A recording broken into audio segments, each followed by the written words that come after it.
जो लोग मनुस्मृति की बात करते हैं उन्होंने इसको मौलवी स्क्रिप्ट बनाने का प्रयास किया भारत के संविधान को। यह अपने आप में शर्मनाक बात है।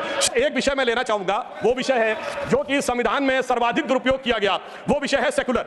संविधान सभा में जब यह डिबेट हुई 15 नवंबर 1948 को, तो यह प्रस्ताव केटी शाह जी ने रखा कि सेकुलर शब्द इंक्लूड किया जाना चाहिए। मगर यह बात आई कि अगर सेकुलर वर्ड होगा तो माइनॉरिटी नहीं हो सकता, माइनॉरिटी होगा तो सेकुलर नहीं हो सकता, क्योंकि रिलीजियस माइनॉरिटी थियोक्रेटिक स्टेट में होती है, सेकुलर स्टेट में नहीं होती है। मगर इसके बावजूद उस विषय को आगे रखा गया और डॉक्टर अंबेडकर ने क्या कहा, मैं सिर्फ कोट करता हूं। उन्होंने कहा, mister vice president sir, I regret that I can not accept the amendment proposed by professor KT Shah and my objections are stated briefly. और वो उन्होंने आगे जाकर इस प्रकार से रिकमेंडेशन किया। यानी बहुत साफ बात थी कि उन्होंने इस शब्द को रिजेक्ट किया। मगर डेमोक्रेसी के सबसे काले दौर में, जब सारा विपक्ष जेल में था, मानवाधिकार समाप्त हो चुके थे, तब संविधान की उद्देशिका, जिसे डॉक्टर साहब अंबेडकर ने कहा था संविधान की आत्मा, उसमें चेंज किया गया। और फिर महोदय सिर्फ इतना ही नहीं रहा, जब से वो वर्ड आया उसके बाद क्या हुआ? उसके बाद तो इस देश में क्या हुआ कि पर्सनल लॉ बोर्ड आ गया।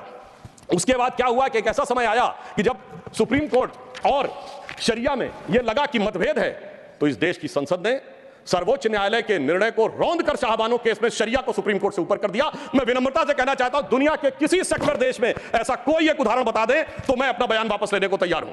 फिर उसके बाद उपरांत महोदय इतना ही नहीं हुआ, फिर प्लेसेस ऑफ वर्शिप एक्ट आया। वो कहता है कि 15 अगस्त 1947 के बाद कोई चेंज नहीं होगा, ठीक है।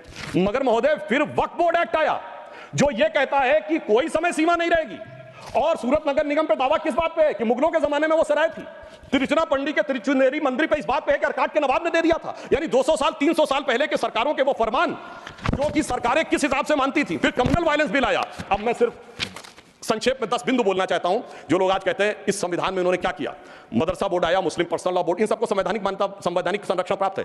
4 पत्नी रखना, ट्रिपल तलाक, हलाला, मेहरम बालिका से विवाह करना, तलाकशुदा महिला को कोई मुआवजा न देना, हज सब्सिडी, वक्फ बोर्ड। अब मैं कहना चाहता हूं, मैं विनम्रता से कहना चाहता हूं कि इन लोगों ने इस कॉन्स्टिट्यूशन को सेकुलरिज्म का शिकार करते हुए इसको पार्शियली शरिया कॉन्स्टिट्यूशन बनाने का प्रयास किया। अन्यथा कोई गैर मुस्लिम देश दिखा दे कि जिसमें किस प्रकार की बात हुई हो।